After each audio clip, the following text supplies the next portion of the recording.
3,500 government workers are at this hour out of a job, given the pink slip after the White House used the government shutdown to reduce the federal workforce.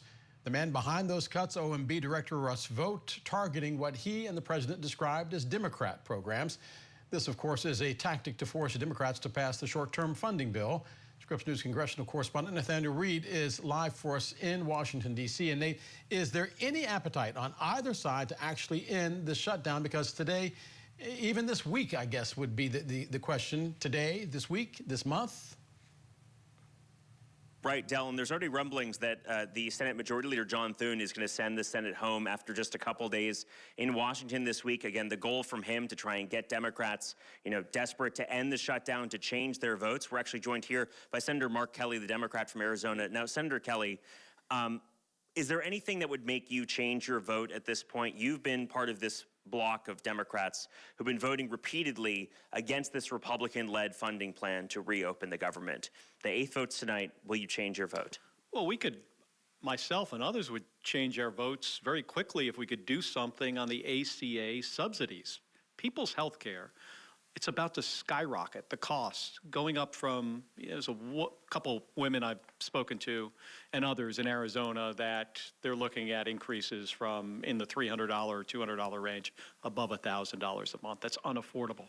That's what we're trying to address. So if we fix this, which, by the way, the White House seems to have some interest in fixing it, let's fix this and we get the government back open.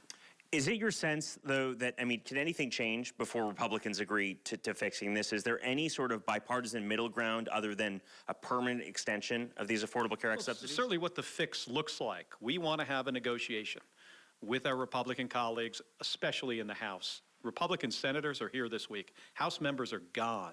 Though John Thune, the Republican leader here, the majority leader, gave everybody a 4-day weekend.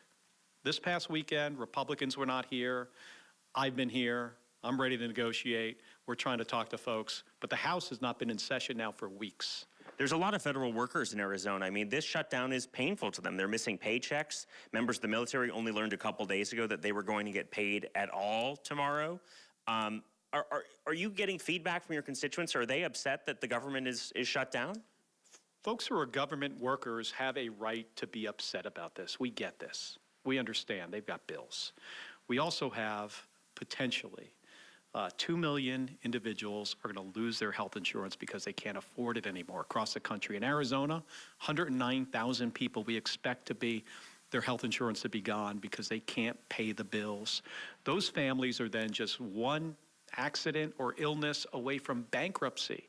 Also, Nate, when people lose their health insurance, they die. We, the Democrats, we're trying to solve this problem, to fix this for the American people. It is not fair to them that they're going to lose this subsidy.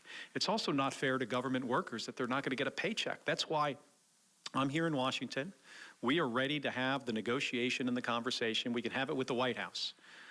We need to get the president more involved in this discussion. I think to get Mike Johnson and John Thune to really dig down and negotiate on this, they have to get the support of the president.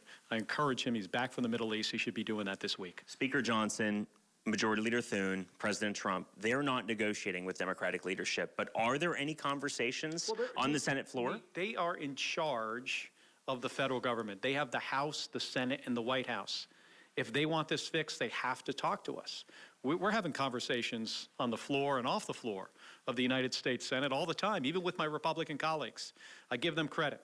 There's several of them that want to talk about this and want to fix this. I don't see many Republican House members. You see Marjorie Taylor Greene, by the way, on TV saying that Mike Johnson, the Speaker of the House, should call the House back into session so we can do something on this issue.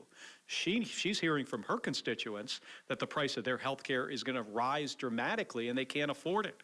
So there are some people out there that are trying to get Mike Johnson to bring people back. We need to have a serious negotiation. But Nate, just remember here, they control the House, the Senate, and the White House. And if they want to fix this, they need to talk to us. Those renewal notices for the Affordable Care Act, if you get your insurance through a state exchange and you're going to see one of those precipitous increases, those go out early November. Correct me if I'm wrong. In some states, they've already gone out. I think in Arizona, they're going to go out in early, actually before November. It's available for people to sign up on November 1st. The premiums change at the beginning of the year. So as people, if they go on the website November 1st, they're going to see these higher costs.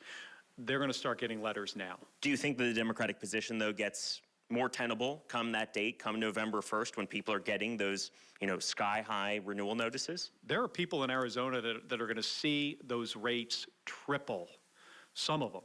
On average, 55% increases, but for some people, especially if you're in your 50s or early 60s, it's going to rise much more dramatically. I was speaking to a woman in Phoenix named Cricket who recently had a traumatic head injury. The bill was $10,000, but because of the Affordable Care Act, she only had to pay $1,000 out of pocket. She said to me that if she didn't have the ACA, she probably would have lost her home over this. This is what we're talking about. People's health, people's homes, keeping them out of bankruptcy. And you're talking about hundreds of thousands, if not millions of people across the country that their lives are going to get turned upside down if we don't have a fix for this. The Trump administration has laid people off in this shutdown. They say that they're going to lay more people off. Is that illegal? Appears to be. They don't have to do this. The vice president said we have to do this. They absolutely do not have to do this. They're laying off CDC workers. These are the folks that protect families from getting infectious diseases, critical to the livelihood and the health of millions and millions of Americans. They're kicking them to the curb. Now then they realize they got to hire some of them back. I heard the vice president on TV, saying that this is a priority for them.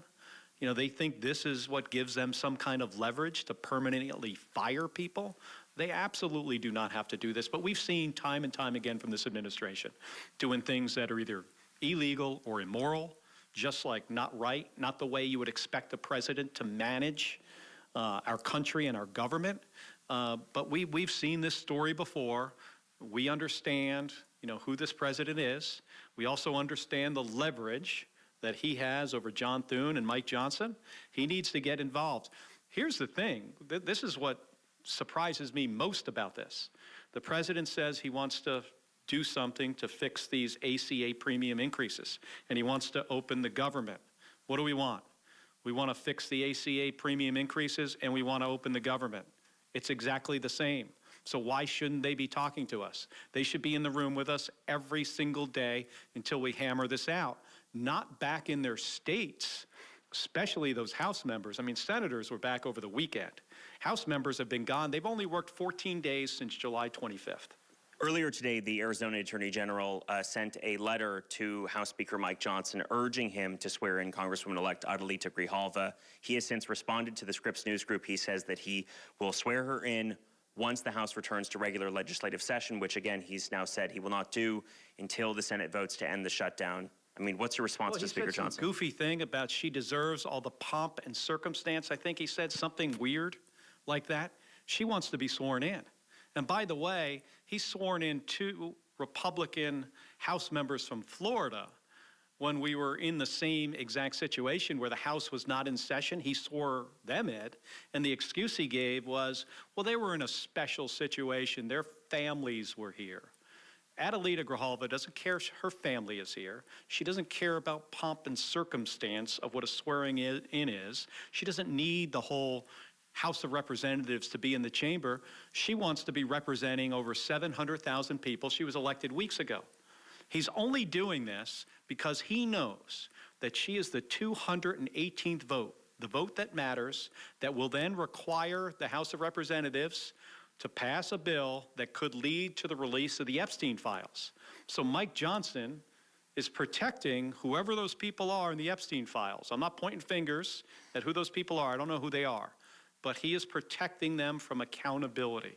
When you consider the number of women out there that were abused traumatically over years and years, Mike Johnson is standing in the way of those women getting accountability for those men that caused this action. That's why he's doing this. Should the Arizona Attorney General now take legal action that Speaker Johnson has refused to swear her in? Yes, to the extent that she can, absolutely. All right. Senator Mark Kelly, Democrat from Arizona, thank you for your time. Del, I'll send it back to you. Appreciate it. Scripps News congressional correspondent Nathaniel Reed for us and Arizona Senator Kelly. Both of you, thank you very much.